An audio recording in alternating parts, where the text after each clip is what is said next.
Hi everyone, so today I'm doing my review of the Nintendo Switch. It's been over a month since it's been released now, so everyone sort of knows what it is. It's Nintendo's latest console, which also can be played in portable mode, which is what I have it in now. So that's when you have the Joy-Cons attached to the side of the tablet.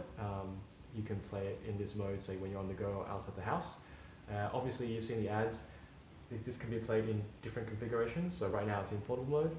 We can take off the Joy-Cons, so on the back there is a button, so if you just press that and then slide it, so that comes straight off.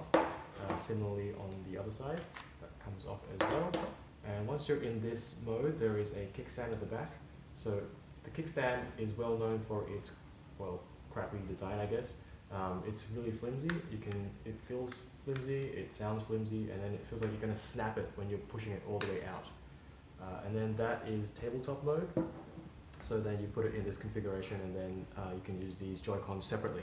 So in some games, each Joy-Con becomes a independent controller. So you could have a player 1 on this side and then player 2 using this configuration. They're not symmetrical, so you see here, this side there's a larger gap between the edge and the analog stick. So comfort-wise, they're okay. They're not great, but I mean it's serviceable for a quick multiplayer game. On the top you have the shoulder buttons, so it's SL and SR. They're a bit hard to click, but the console does come with Joy-Con straps, which we will talk about in a minute. So you can also this in TV mode, obviously, so that needs the dock. So the dock connects to the TV, and all the wires run through the back, which is nice. So this leads me on to the next thing I really like about the Switch. I really like how it docks to the TV. So for example, you're playing Zelda or whatever, and then you get home, and then you dock the Switch straight into the TV, and it actually turns the TV on for you, which is great. So if you have a newer TV which supports this, if your game is running and you put it in the dock, the TV turns on, and then it switches to the right input. So that's great. So it's like seamless gaming. You don't even have to turn the TV on. And another nice touch is when you turn the TV off, it actually puts your Switch to sleep. So that's great as well. I mean, you don't have to independently turn off the Switch after you turn off the TV.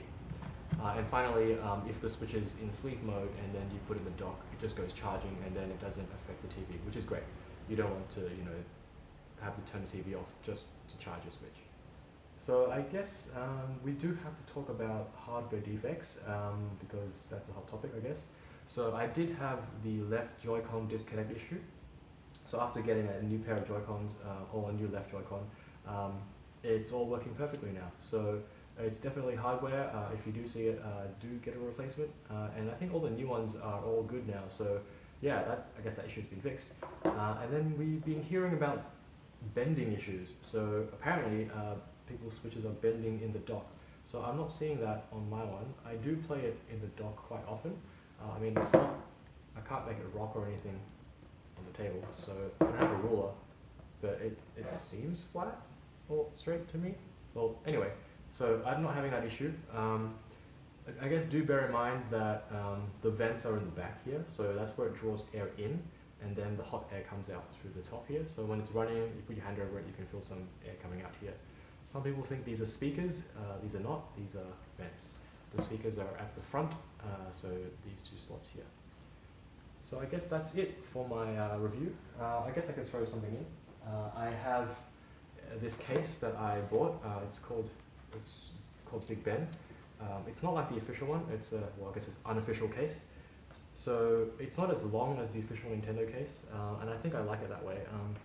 You can just slip your Switch in at the bottom here. So it does mean you have to take off the Joy-Cons, but that's okay. It makes it a bit more compact, I guess. It's not as long, but it's a bit thicker. So you put your Joy-Cons in this pouch here. I like to put the straps up there, and then my cleaning cloth, and then zip it up. And then away we go. Also, Zelda, best game. Thanks guys.